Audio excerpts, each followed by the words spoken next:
नमस्कार, मैं हूं कावेंद्र चौहान और वक्त है भारत एट 9 का। भारतवासियों, ये मेरे लिए प्रिविलेज की बात है कि मैं हर रोज रात आपके लिए न्यूज लेकर आता हूं और मुझे उम्मीद है आप मेरे साथ जुड़ते रहेंगे।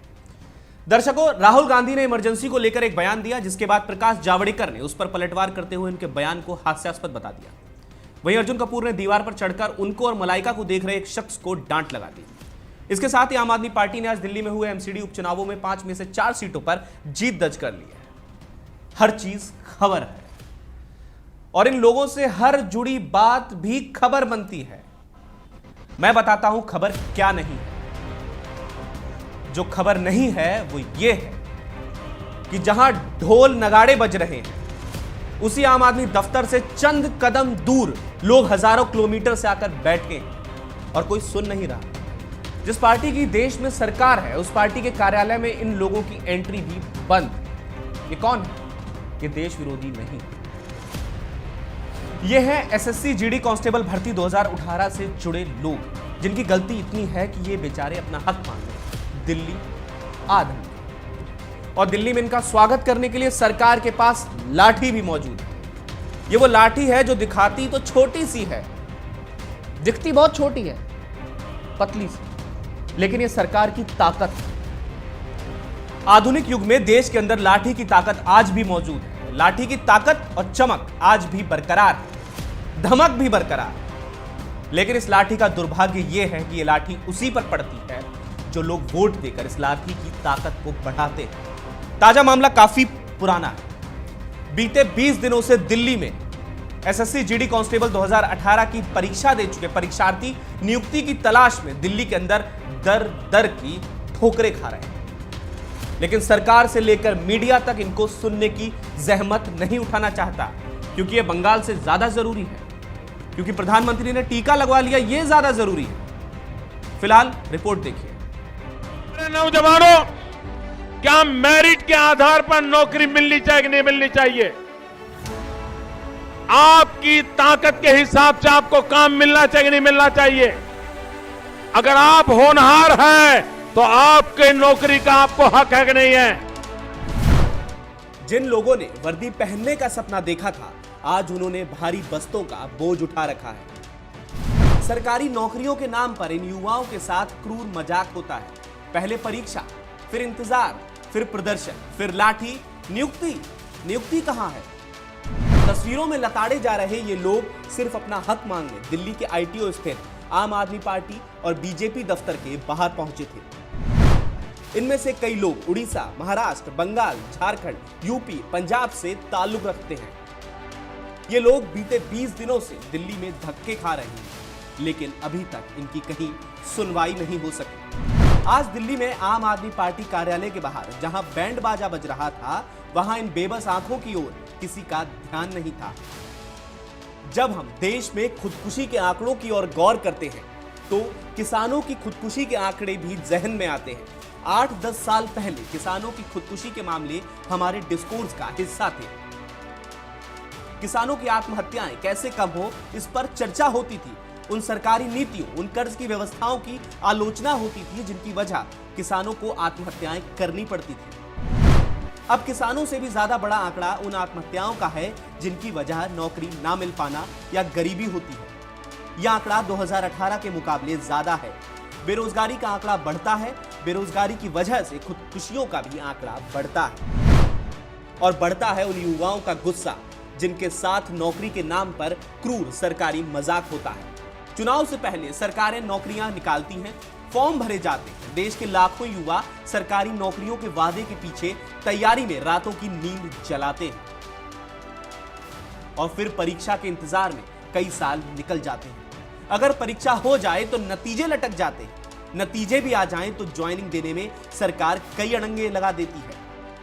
और जो युवा शक्ति देश के सृजन में शामिल होनी चाहिए थी, उन्हें नौकरियों के लिए धरने प्रदर्शन करने पड़ते हैं, सोशल मीडिया पर हैशटैग चलाने पड़ते हैं, अपनी बात कहने के लिए मीम बनाने पड़ते हैं।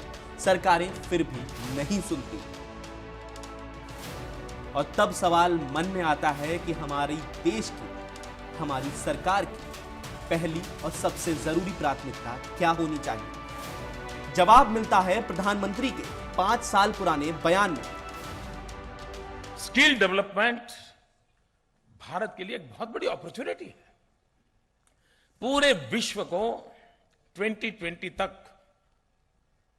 करोड़ों करोड़ों लोगों की जरूरत है। दुनिया के वर्कफोर्स को प्रोवाइड करने का सामर्थ्य हमारे पास नौजवान है, लेकिन अगर वो स्किल्ड मैन पावर नहीं होगा तो जगत में उसको कहीं स्थान नहीं मिलेगा।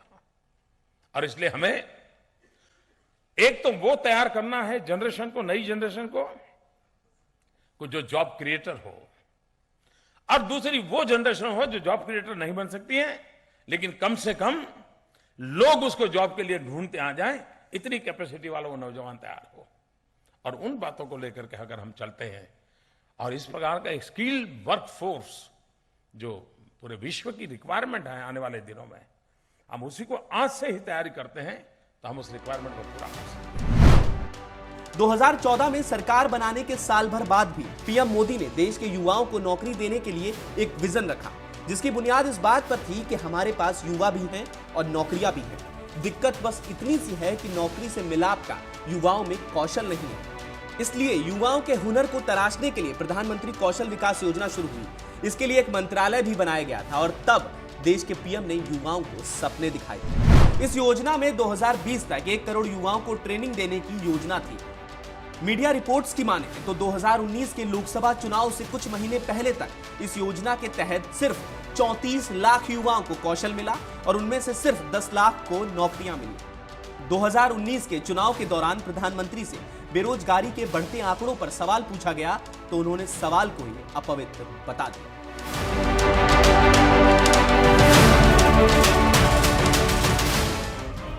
इन सब तस्वीरों को गौर से समझने के लिए प्रदर्शन कर रहे छात्रों की मार्मिक अपील भी सुन लीजिए। प्रधानमंत्री जी मन की बात करते हैं, इनके मन का दर्द भी सुनना चाहिए। ये जो युवा है इनके मन में कितना दर्द है इसको भी सुनने की जरूरत है। इसको लेकर हमारी सहयोगी काजोल ने इन लोगों से सीधे बात की और इनके दर्द को समझा। आप काजोल की लोगों से इस मुलाकात को देखिए। मैडम देखो हम पे कैसे लाठीचार्ज किया जा रहा है। लाठीचार्ज हो रही है और उस दिन भी लाठीचार्ज किया गया हमारे हाथ में। मैडम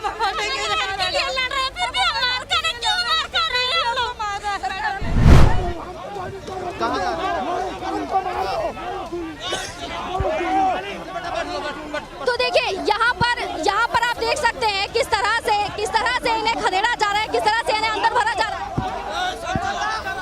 इनको अंदर बंद कर दिया जा रहा है। ये देखिए गाड़ी में भरकर इसको लेकर जा रहे हैं स्टूडेंट्स। भाई मेरे आ जाओ, भाई मेरे आ जाओ यार, भाई मेरे आ जाओ। देखिए किस तरह से धक्का देकर इन्हें भरा जा रहा है। आप देख सकते हैं जो स्टूडेंट्स हैं यहाँ पर, अब किस तरह से। दरअसल एसएससी ने 2018 में एक भर्ती निकाली थी, कांस्टेबल जनरल ड्यूटी की। बोलचाल की भाषा में इसे एसएससी जीडी 2018 कहा गया। यह भर्ती पैरामिलिट्री फोर्सेस यानी CRPF, ITBP, BSF, CISF, NIA और असम राइफल्स में सिपाहियों के 54,000 पदों पर भर्ती के लिए निकाली गई थी, जिसे बाद में बढ़ाकर 60,210 पदों के लिए कर दिया गया। भर्ती के 3 चरण होते हैं, रिटन एग्जाम, फिजिकल टेस्ट और medical test. Application process start हुआ था जुलाई 2018 में। तीनों टेस्ट पूरा होते होते आ गया जनवरी 2021।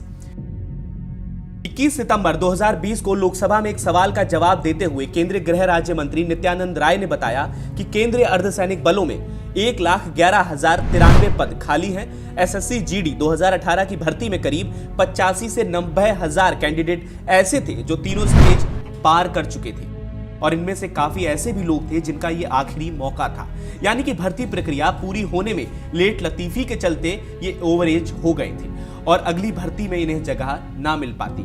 ऐसे में एसएससी जीडी 2018 के अभ्यर्थियों ने मांग की कि जब आपके पास तीनों परीक्षा पास करके 85 से 90,000 कैंडिडेट्स पड़े हुए हैं और सीटें भी खाली ही हैं, तो फिर सबको नियुक्ति क्यों नहीं दी जा सकती। लेकिन एसएससी ने अभ्यर्थियों की मांग को अनसुना कर दिया और करीब 54,000 सीटों पर फाइनल मेरिट लिस्ट जारी की।